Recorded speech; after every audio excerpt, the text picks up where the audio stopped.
Amin, amin. Silakan duduk kembali Bapak Ibu, Shalom. Salam kasih dalam Tuhan kita Yesus Kristus. Salam sejahtera buat kita semua. Kita bersyukur pada Tuhan karena tanpa terasa kita sudah masuk di bulan yang kedua di tahun yang diberkati ini. Tahun 2023 di bulan Februari, dan hari ini tema kita di bulan ini adalah tentang mempersiapkan generasi. Tuhan taruh tema ini untuk kita sama-sama belajar dan sama-sama harus mempraktekkan ini dalam kehidupan kita. Bagaimana kita mempersiapkan anak-anak kita, bagaimana kita mempersiapkan generasi kita. Timbul pertanyaan, ini tugas siapa? Dan apa yang harus kita wariskan, apa yang harus kita siapkan untuk mereka? Apakah ini tugas orang tua?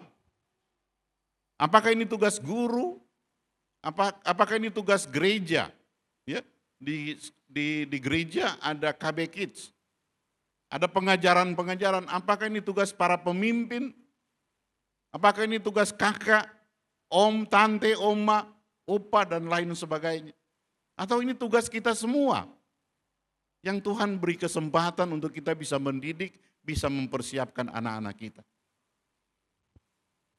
Saya mau kasih satu gambaran ilustrasi yang sederhana. Bapak Ibu tahu tanaman, pohon misalnya. Kalau pohon kita siapkan, kita mau tanam, misalnya pohon mangga. Kita mau tanam itu pohon mangga. Lalu kita lihat ada bibitnya, kita tanam, lalu kita mulai siram, kita persiapkan pupuknya, tanahnya, semuanya. Dengan pohon mangga yang tumbuh di luar, di hutan, tumbuh secara liar, pasti pertumbuhannya beda. Begitu juga dengan generasi kita, anak-anak kita. Bagaimana kita harus mempersiapkan anak-anak kita. Masa depan dari gereja ini ada di anak-anak kita. Saya beberapa kali ikut simposium atau ikut seminar-seminar, saya melihat yang dulu orang-orang hebat yang kita lihat sekarang mulai hilang, para pembicara-pembicara hebat.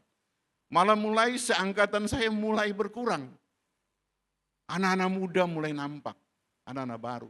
Nah, anak-anak ini kita harus mempersiapkan mereka. Ya, kita lihat sama-sama Mazmur pasal 27 ayatnya yang ketiga sampai yang kelima. Kita akan bahas ini hari ini.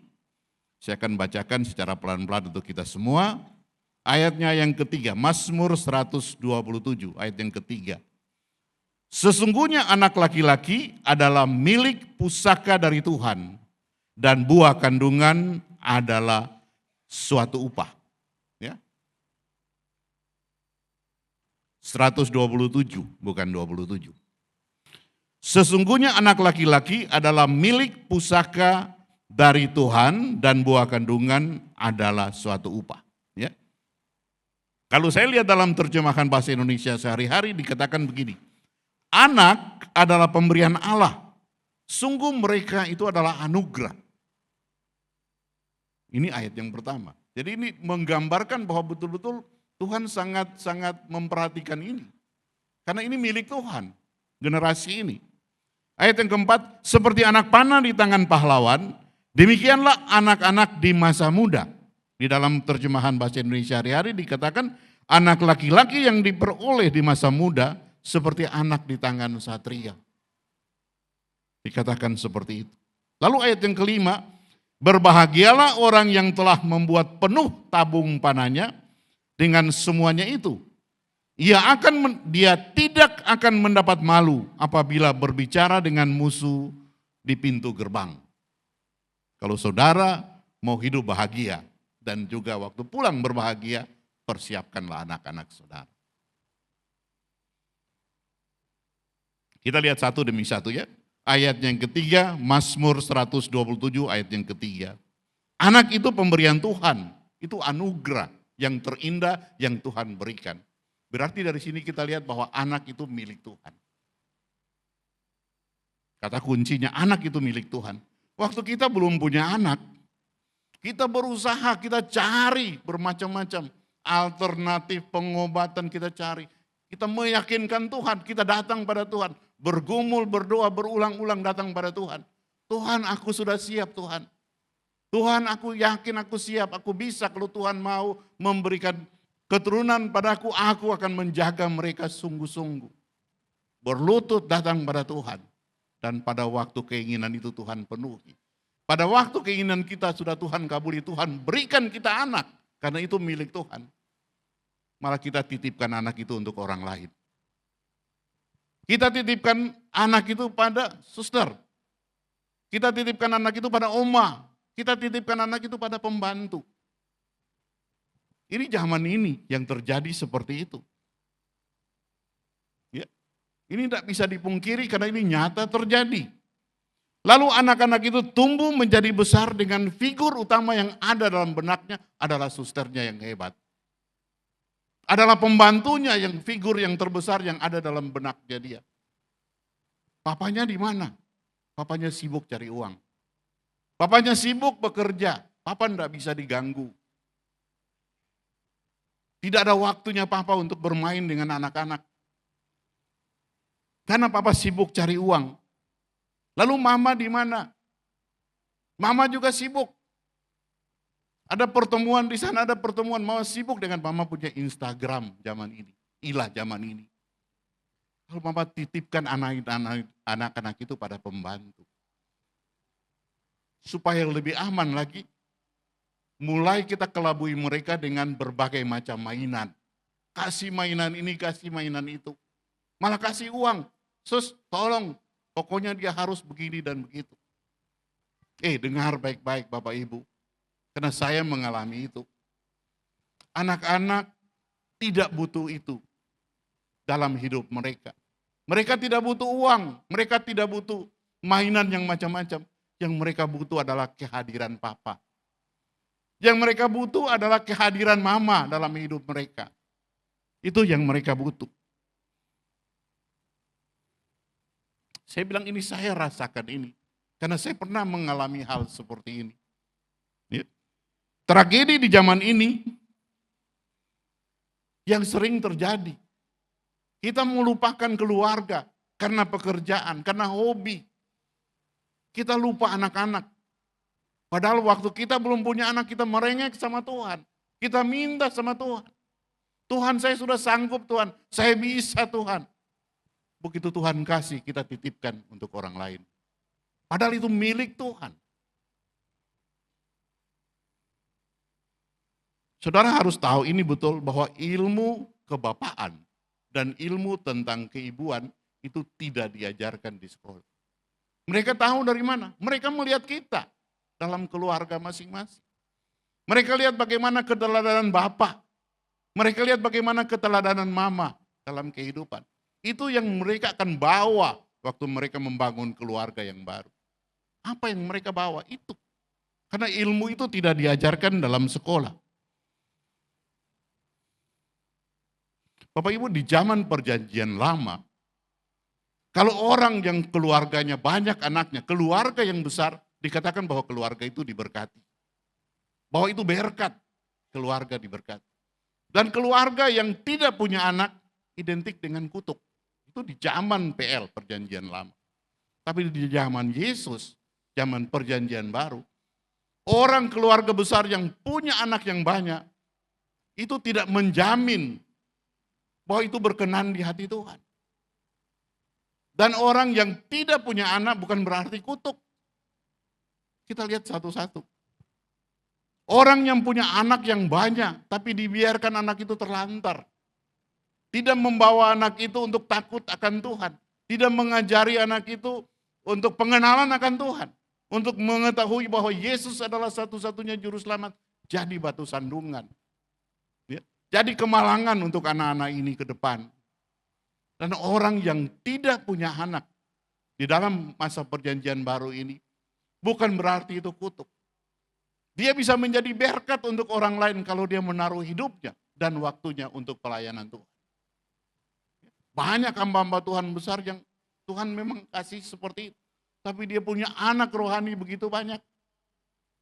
Ya. Jadi ini sudah perlu kita pahami bersama.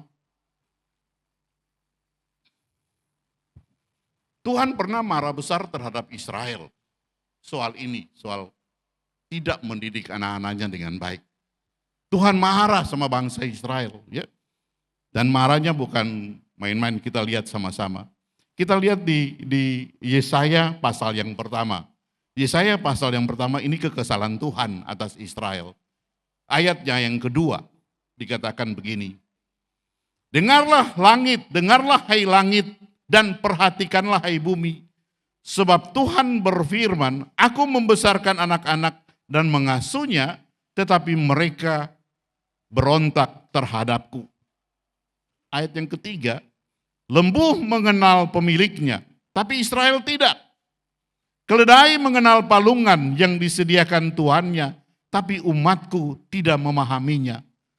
Celakalah bangsa yang berdosa, kaum yang syarat dengan kesalahan, keturunan yang jahat-jahat, anak-anak yang berlaku buruk. Mereka meninggalkan Tuhan dan berpaling membelakangi Dia.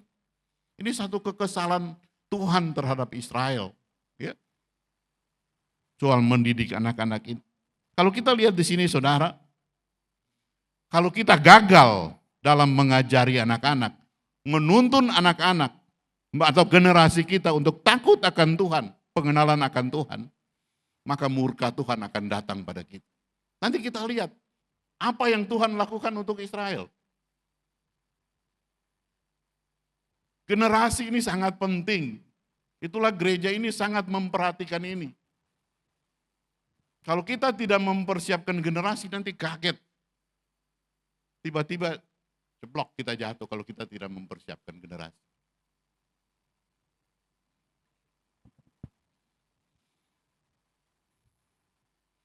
Kenapa demikian? Kenapa Tuhan begitu marah? Ya, Tuhan atas kalau kita tak memperhatikan generasi, kenapa murka Tuhan turun atas kita?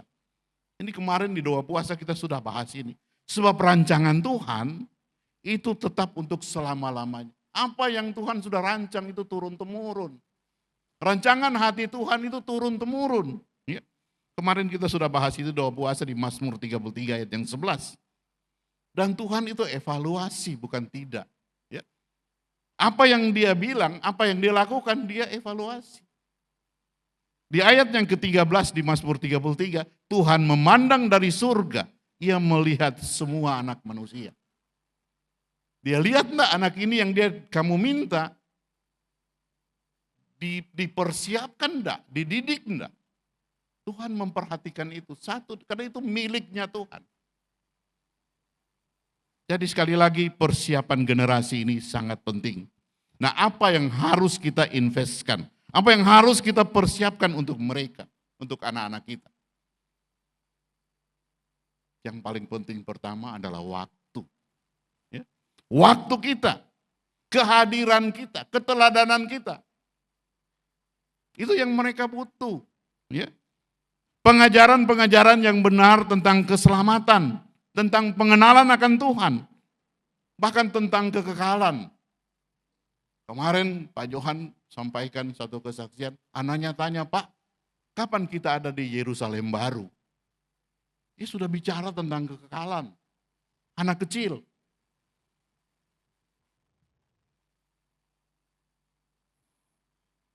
Kita harus kasih pemahaman ini buat mereka, untuk mereka tahu. Doktrin keselamatan saat ini harus anak-anak itu harus tahu. Supaya jangan imannya goncang. Di akhir zaman ini banyak pengajaran-pengajaran yang menyesatkan kita. Untuk mulai menggeserkan Yesus dari gereja. Kita harus kuat di sini. Bahwa tidak ada jalan lain. Keselamatan itu hanya dalam Yesus. Di akhir zaman ini betul kalau kita tidak kuat di sini, anak-anak kita bisa hilang. Terkadang dalam kehidupan kita terlalu fokus dengan apa? Dengan tempat. Kita suka bicara tentang surga. Itu bagus. Bukan tidak, karena kita akan ke sana. Tapi saudara harus tahu bahwa surga itu punya pemilik. Kalau saya punya rumah. Dan itu pemiliknya adalah saya. Saudara mau datang di rumah saya, mau tinggal di rumah saya, saudara harus kenal dengan saya dulu.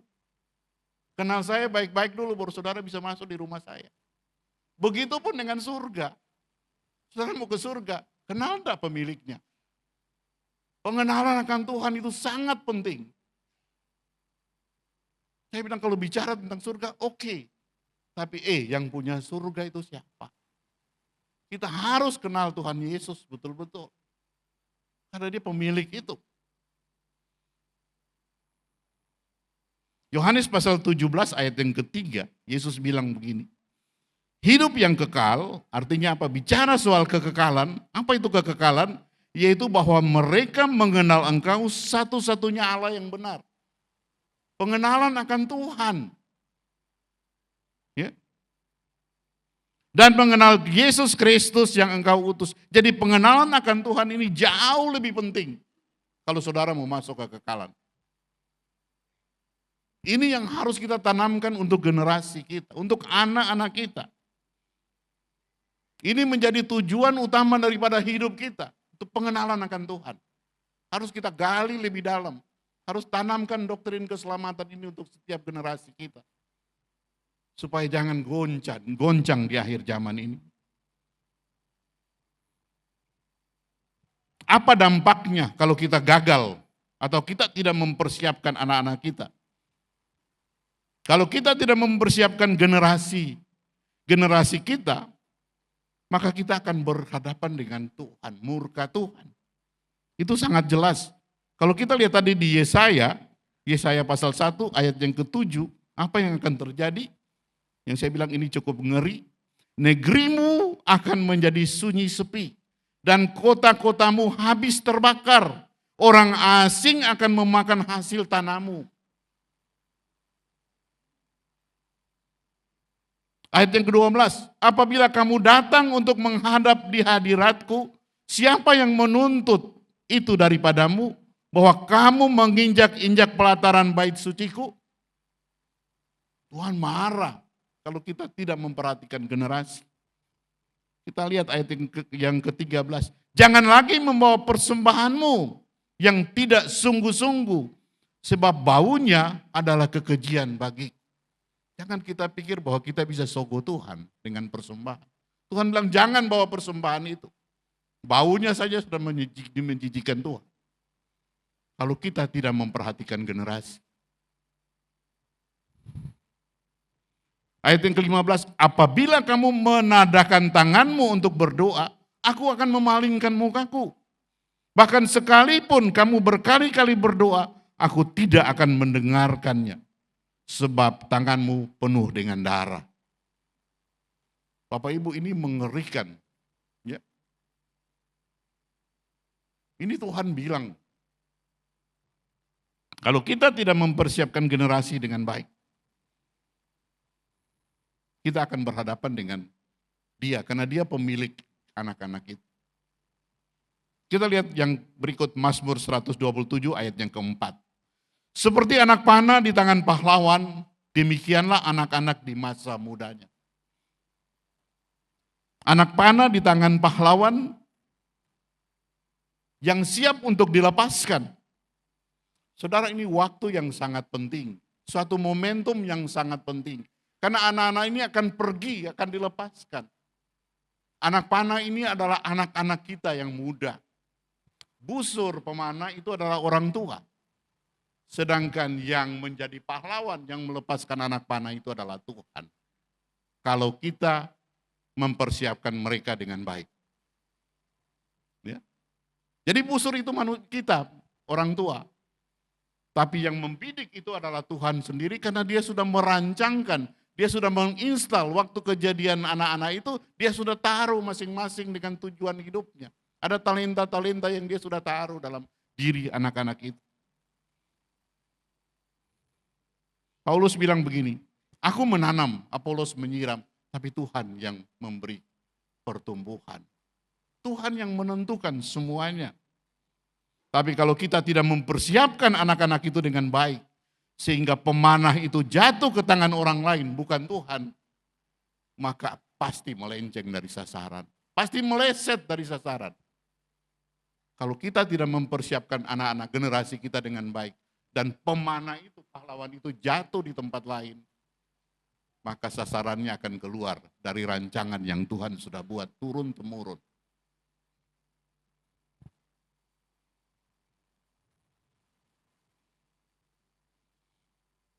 Dan akibatnya kita akan berurusan dengan Tuhan.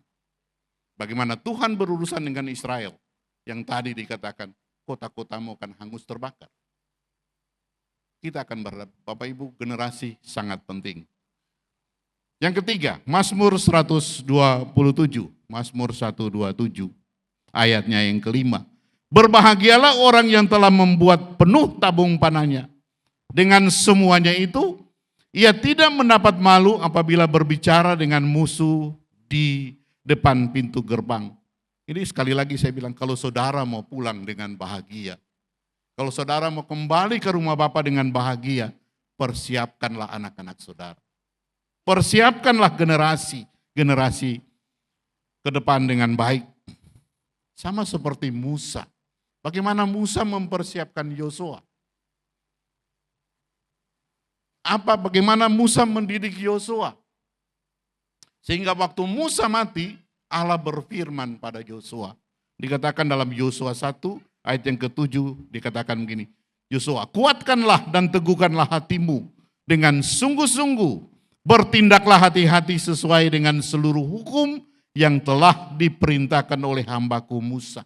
Berarti Musa mengajarkan hukum-hukum ini pada Yosua. Tuhan tahu itu karena dia menilik dari surga. Dia melihat semua anak manusia. Bagaimana Musa mempersiapkan generasi. Sehingga waktu dia pergi, Tuhan langsung, Yosua, kamu teguhkan hatimu. Lakukan hukum-hukum yang hambaku sudah sampaikan pada kamu. Jangan menyimpang ke kanan atau ke kiri. Supaya engkau beruntung kemanapun engkau pergi. Jadi tetap pada aturannya Tuhan yang sudah disampaikan. Ayat yang ke-8, jangan lupa memperkatakan kitab Taurat ini siang dan malam, supaya engkau bertindak hati-hati sesuai dengan segala yang tertulis di dalamnya, sebab dengan demikian perjalananmu akan berhasil dan engkau akan beruntung. Ini jaminan yang Tuhan berikan. Kalau kita mempersiapkan generasi sesuai dengan arahan daripada Tuhan, maka kemanapun dia pergi dia akan berhasil dan beruntung. Kalau kita mau anak-anak kita menjadi anak-anak yang unggul, anak-anak yang super, anak-anak yang takut akan Tuhan, anak-anak yang melihat rencana Tuhan, yang turun-temurun Tuhan sudah install itu terjadi dalam hidup mereka, kita harus mempersiapkan generasi.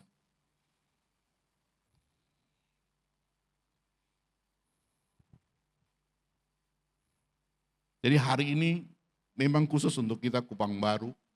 Di bulan ini kita akan bicara tentang persiapan generasi. Karena ini penting, kita harus lihat bahwa akibat kalau kita tidak mempersiapkan ini, murka Allah turun atas kita.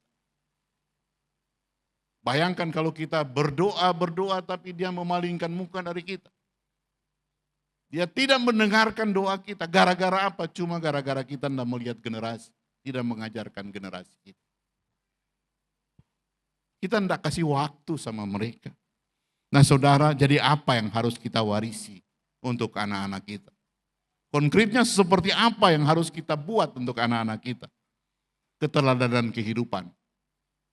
Bapak kasih teladan yang baik, karena itu contoh yang anak-anak bisa lihat. Mama kasih teladan yang baik, karena itu contoh yang anak-anak bisa lihat. Itu pembelajaran kehidupan. Keluarga adalah sekolah kehidupan. Kasih contoh yang baik, keteladanan yang baik, yang itu bisa dibawa anak-anak turun-temurun.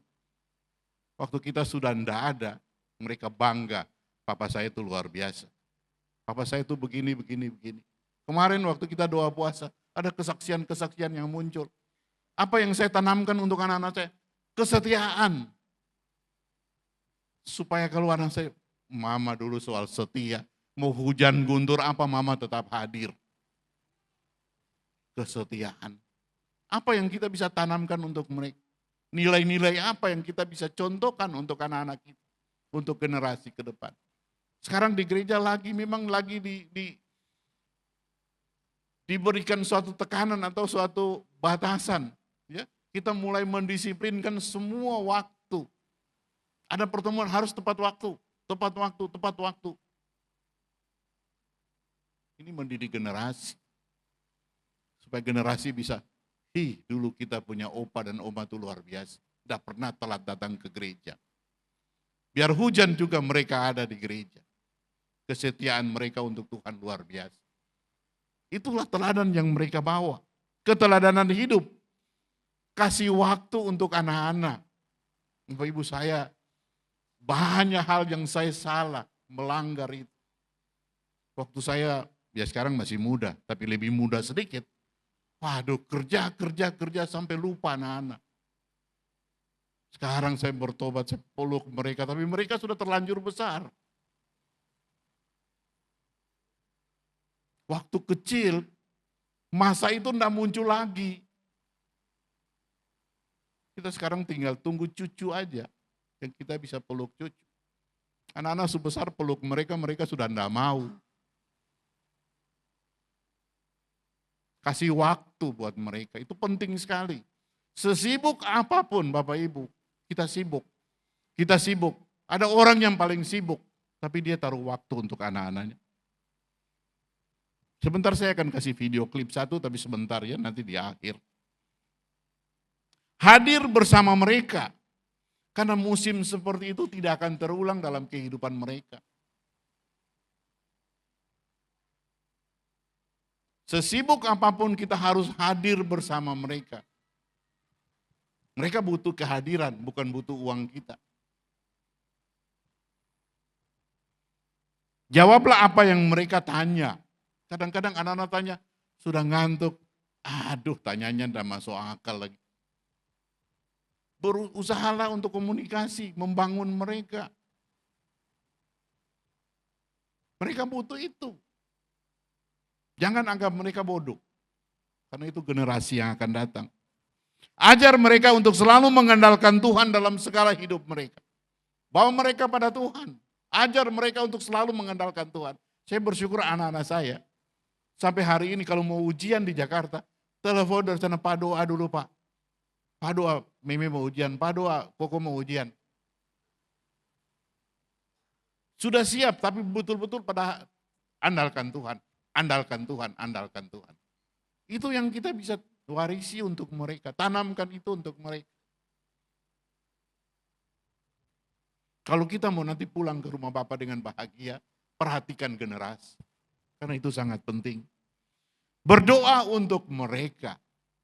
Saya bersyukur sekali gereja ini, sejak mulai berdiri sampai hari ini dan nanti, kita terus doa anak-anak. Di minggu terakhir, sebagai orang tua, semua kita angkat tangan untuk anak-anak kita. Dan Tuhan terus tambah-tambahkan mereka. Sehingga waktu pertama kali saya kumpulkan mereka untuk doa, mereka mungkin sekitar 18 orang. Sekarang ini sudah 60 orang. Tuhan tambah-tambahkan mereka. Doa mereka sebagai orang tua. Ya. Kasih waktu untuk mereka. Beri teladan untuk mereka. Saya cerita sedikit tentang saya, yang saya bilang saya punya kesalahan terhadap mendampingi anak-anak. Saya waktu sekolah di Surabaya, sekolah anestesi itu sangat sibuk. Ya. Di tahun-tahun terakhir sangat sibuk, baru kita residen sangat sedikit. Bayangkan sekarang ini kalau jaga malam di ICU dokternya 6 orang. Waktu saya sekolah cuma 1 orang. Dan itu selama 6 bulan di ICU. Saya tahun terakhir mau lulus jaga ICU. Dan hari itu anak saya sakit. Saya sudah 3 hari tidak pulang. Di rumah sakit lihat orang sakit yang parah-parah terus. Sutomo, rumah sakit besar tipe A dengan kapasitas tempat tidur di ICU 40. Sibuk terus kerja. Bu Gem telepon saya, hei anakmu sakit. Kamu udah lihat sebentar kalau dia hilang. Saya terpukul sekali. Itu Tasya. Dia diare dehidrasi di rumah. Saya lagi sibuk dengan orang sakit di ICU. Saya menghadap kepala bagian, saya bilang, anak saya sakit, Prof. Prof bilang, kamu pulang sekarang, saya yang jaga ICU. Saya pulang ambil anak saya bawa datang ke rumah sakit. Saya masuk rumah sakit dan dia bisa ditolong. Itu kerja sampai lupa. Keluarga lebih penting dari pekerjaan. Keluarga lebih penting dari pelayanan. Keluarga tingkatan kedua dari Tuhan. Di bawah Tuhan adalah keluarga.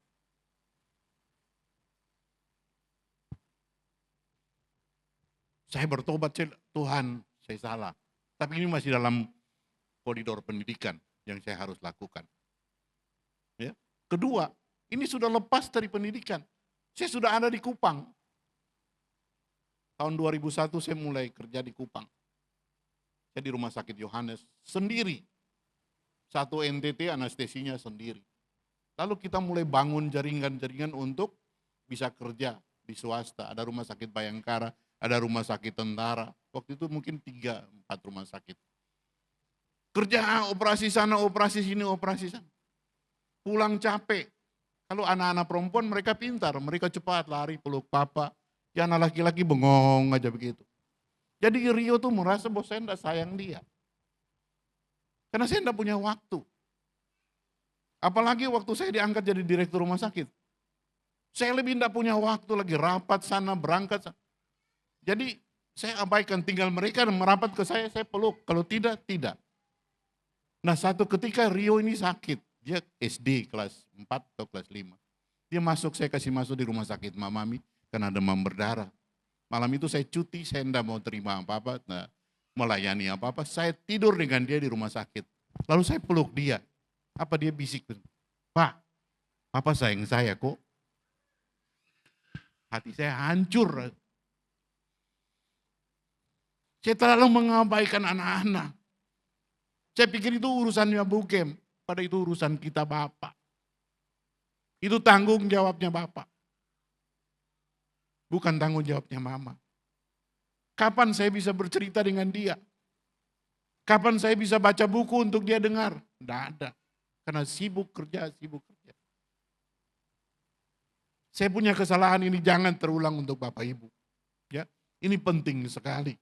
Jangan kita pikir bahwa kita adalah pencari nafkah sehingga kita melupakan anak-anak kita. Mereka lebih berharga. Saya pulihkan itu. Saya minta ampun, saya minta maaf sama mereka. Dan syukur kalau mereka bisa mengerti. Dan saat ini saya tidak mau abaikan itu. Anak itu milik Tuhan yang dititipkan pada kita. Bapak-bapak sekali lagi dengarkan ini baik-baik. Kasih waktu untuk anak-anak. Peluk mereka. Cerita dengan mereka. Tahu keluhan mereka. Tanya mereka. Saya orangnya tidak bisa bicara banyak dengan anak-anak. Tapi karena saya tahu itu sekarang. Saya buka hati, buka diri untuk mereka. Tanya mereka apa yang mereka butuh. Paling tidak sekarang mereka sudah jauh. Tapi malam bisa telepon. Kok lagi ngapain? Bikin apa kok? Me bikin apa Me? Tasya bikin apa? Sedikit tanya mereka, kepedulian kita terhadap mereka. Ini kita sudah, anak-anak saya sudah terlanjur dewasa. Dan masa-masa itu sudah hilang. Bapak Ibu yang punya anak masih kecil-kecil, jaga masa itu baik-baik. Itu waktu emas untuk bisa berbagi dengan mereka. Dan itu di bawah seumur hidup mereka.